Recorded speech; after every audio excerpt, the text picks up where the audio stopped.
Ever feel like you're trying to build a house, but instead of like blueprints and tools, you've just got a million scattered sticky notes? Yeah, I've been there. That's kind of what learning can feel like sometimes, right? Oh, totally. Welcome to the deep dive, where we sift through those sticky notes and find the ones that really matter. Yeah. This time, we're tackling instructional design. Ooh, interesting. Basically, how to make learning actually stick. And not just stick, but like actually be useful. We're diving into the why behind learning, right? Yeah. And how to create experiences that are effective, engaging, and actually, help people apply what they're learning. You've been digging through a mountain of my Yeah. notes and articles on this, so I'm like dying to know what's jumped out at you. What has you really thinking? You know what I think is so fascinating? What's that? How much emphasis is placed on knowing your learner. Imagine a detective, dusting for fingerprints before tackling a case. Okay. That's what a good needs analysis feels like in instructional design. Okay, love the detective analogy. So it's not just about saying, hey, you need to learn X, here's a textbook. Right. It's more nuanced than that, right? Way more. It's about understanding that gap, right? That gap. Between what someone already knows and what they need to know, but then got to dig deeper. Why does that gap even exist in the first place? Ooh, good question. Is it a lack of resources, the wrong kind of training? Maybe they're just like not engaged in the current learning environment. It's like that moment you realize you've been using a tool the wrong way for years. Oh, yes. You had the tool, but you needed someone to like show you how to unlock its full potential. So how do we do that for someone else? My notes mention this thing called the ADDI model, which, I don't know, it sounds like a catchy name for a band. Right. It does have a ring to it. Yeah. But ADDI stands for Analyze, Design, Develop, Implement, and Evaluate. Okay. It's like a roadmap for creating any learning experience, really. So you're not just winging it. You're following a proven framework. Exactly. And that analyze phase, that's where your detective work from before pays off, you see. Right. Without a deep understanding of the learner, you're basically building a curriculum on assumptions. Right. And we all know what happens when we assume. Let's break that down. Give me an example of how this whole needs analysis thing works in the real world. Okay, let's say a company's sales are down. Right. A needs assessment might simply tell you the sales team isn't meeting their targets. Okay. But a needs analysis. Yeah. That would involve, like, actually talking to the team, figuring out where they're struggling. Is it product knowledge, closing techniques? Or maybe. Or maybe their CRM software is a nightmare to use. You never know. So it's about identifying the root cause, not just treating the symptoms. I'm starting to see why you were so drawn to the detective analogy earlier. You're looking for clues to crack the case of why learning isn't happening. Exactly. And like any good detective, you need data. Surveys, interviews, observing people in action. Ah, I see. It all paints a clearer picture. It's like those crime shows where they put up the big board with all the photos and clues connected by string. I love those. Except instead of catching a suspect, we're catching those aha moments for our learners. Okay, so once we've done this deep dive and we understand the why behind the learning gap, then what? Where do we go from there? That's where we start setting our sights on the destination. That's where learning objectives come in.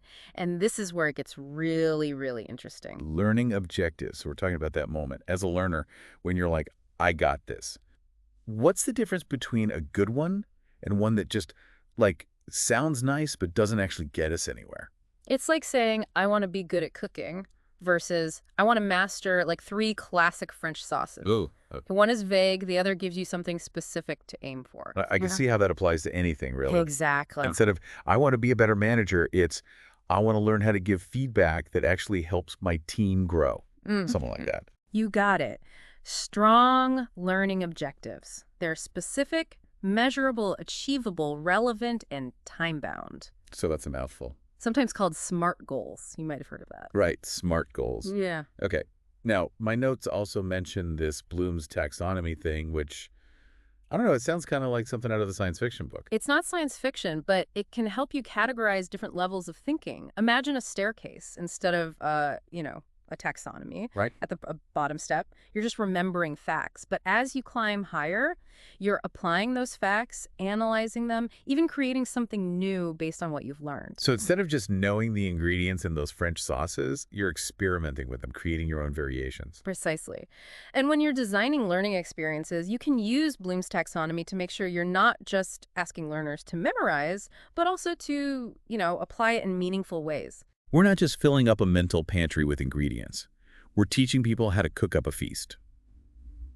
Okay, so we've talked about understanding the learner, setting clear objectives. What's next in our instructional design journey?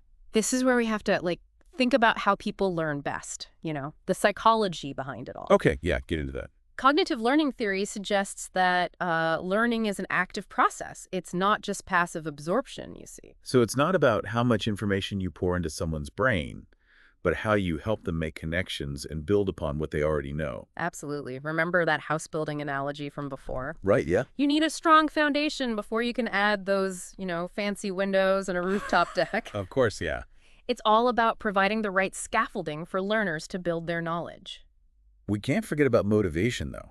Sometimes, even with the best blueprints, you just don't feel like picking up a hammer, right?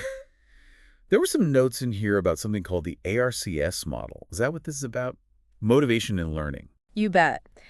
The ARCS model, it focuses on grabbing someone's attention, showing them why the material is relevant to them, building their confidence, and ultimately making sure they feel satisfied with what they've learned.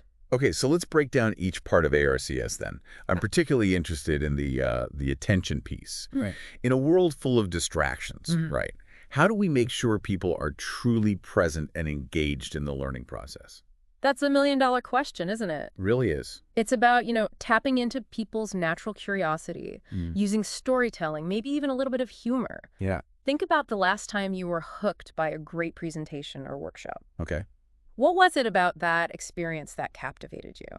I'm remembering this one workshop I took, and the facilitator, they started by telling a personal story that connected to the topic, and it totally pulled me in. Right, see. But then there's the relevance factor. I mean, Yeah. how many times have we all sat through training and been like, when am I ever going to use this? Too many times. And that's where, again, understanding your learner and their context is crucial. It's about being able to answer that "what's in it for me?"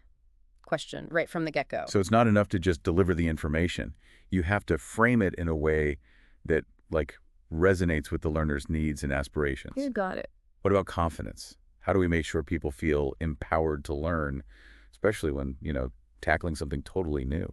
I mean, everyone feels a little shaky when they're stepping outside their comfort zone, right? Yeah. That's where providing clear instructions, breaking down complex tasks into smaller steps, and just, offering encouragement. These things can make a huge difference. Yeah, like having a supportive coach in your corner, cheering you on. Exactly. That feeling of, I can do this, is so crucial. It's like the fuel that keeps us going, especially when things get challenging. Which brings us to the final element of the ARCS model, satisfaction. How do we make sure learners feel a sense of accomplishment and see the value in what they've learned? How do we get them to that finish line feeling good? It's about creating opportunities to apply what they've learned in a meaningful way, celebrating successes, and even encouraging them to share their newfound knowledge with others. It's that moment when you say, I did it, and you're excited to keep going, to learn even more. I love that feeling. We've talked a lot about the individual learner, but there's another layer to this, right? How does all of this connect to the bigger picture, to, organizational goals and real-world impact? That's where it becomes critical to tie instructional design back to strategic goals. It's not just about creating engaging courses. It's about ensuring those courses translate into tangible results. So it's like connecting the dots between learning and outcomes, showing that investing in learning actually makes a difference. Can you give me an example? Absolutely. Imagine a company wants to improve its customer service, right? Okay. They could invest in a generic communication skills course, or they could conduct a needs analysis, discover their team struggles with empathy and active listening, and then boom, they can design a training program that's laser focused on developing those specific skills. And that tailored approach would likely lead to, a much more significant improvement in customer satisfaction. Yeah. A win-win for the company and its customers. Exactly. It's about being intentional and strategic. aligning learning initiatives with the overall direction of the organization. This is reminding me of something we talked about earlier, the importance of not just understanding what people need to learn, but why they need to learn it. And that why, it should always connect back to a larger purpose. Right. Whether it's achieving a business goal, improving someone's life, or even just, sparking a love of learning. It's about creating those light bulb moments, right, where people Yeah. are like, this is relevant to me, I get it now. And that's when the real magic happens, don't you think? Absolutely. We've covered a lot of ground, but I'm feeling like there's still so much to explore here. We talked about frameworks, theories, the psychology of learning, but how do we actually bring all of this to life? What are the tangible things instructional designers do to create those transformative learning experiences? I'm glad you asked, because when it comes to instructional design, the rubber really meets the road when we start talking about instructional strategies. Instructional strategies. So it sounds like we're finally getting to the nuts and bolts of how to build those engaging learning experiences. What are some of the tools in an instructional designer's toolbox? Think of it like this. If the learning objective is the destination, right? Instructional strategies are the vehicles that get us there. And just like there are different vehicles for different terrains, there are different strategies for different learning goals. So we're not just talking about lectures and textbooks, though. I mean, there's a time and place for those, right? Absolutely. Yeah, those traditional methods, they still have their place. But the real excitement, at least for me, it comes from exploring active learning strategies. Active learning, okay. The ones that get people involved. Things like simulations, role-playing, case studies. Oh, I like those. Right. Even something as simple as think, pair, share. Yeah. It can be incredibly effective. I'm picking up on a theme here. It's about making learners active participants, not just, passive recipients of information. Exactly. Remember that cognitive learning theory we talked about earlier? Yeah. People learn best when they're actively engaged with the material, making connections, applying what they're learning. It's like the difference between reading about how to bake bread and actually getting your hands dirty, kneading the dough, Yeah. and seeing that transformation happen. Perfect analogy. And just like a master baker knows which techniques work best for different types of bread, a skilled instructional designer, they know how to choose the right strategies for different learning objectives. Okay, so give me an example. Let's say we're trying to teach a team how to have more effective meetings, something I think we could all use a little help with sometimes. What kind of instructional strategy would really pack a punch? In that case, a role-playing scenario could be really, really powerful. Okay. Imagine dividing the team into groups and giving each group a different meeting scenario to act out. Oh, fun. They could practice active listening skills, conflict resolution, how to keep things on track. And to really take it to the next level, you could even record the role plays and then have the group debrief afterwards, Yes, providing feedback, reflecting on what worked well and what could be improved. exactly. And that brings us to another really crucial aspect of instructional design, feedback. It's like the secret sauce, It helps learners grow and improve. We all crave feedback, right? Whether we're trying to improve our golf swing or master a new language, that external perspective is so valuable. Yeah. But giving effective feedback, that's a skill in itself, isn't it? It really is. It's not just about saying, good job, or you need to work on this. No. Effective feedback, it's specific, it's timely, and it's focused on the learner's goals. It's about helping them see their blind spots, Yeah. and then helping them identify concrete steps they can take to actually improve. And it's not just about the instructor or facilitator giving feedback. Peers can learn so much from each other too. Absolutely. Creating a culture of feedback where everyone feels comfortable, sharing their insights and observations. That can make a huge, huge difference in the learning process. We can't forget about technology. It's completely transformed how we access and engage with information these days. How has technology impacted the world of instructional design? Oh man, technology has blown the doors wide open when it comes to creating engaging learning experiences. We have access to incredible tools, from interactive simulations and VR experiences. For VR, that's cool. Right, to online learning platforms that allow for personalized learning paths and real-time feedback. It's like having an entire universe of learning right at our fingertips. But with all these amazing advancements, I imagine there are also new challenges to consider. Oh, absolutely.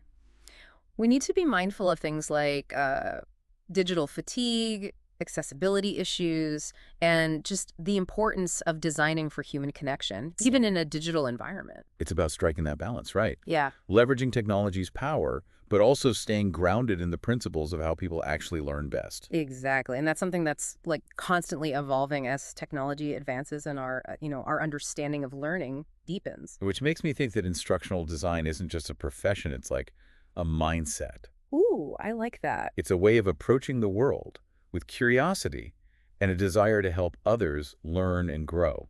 I love that. It's about embracing the idea that we can all be like architects of our own learning experiences, and that by understanding these principles, we can unlock incredible potential for ourselves and for others.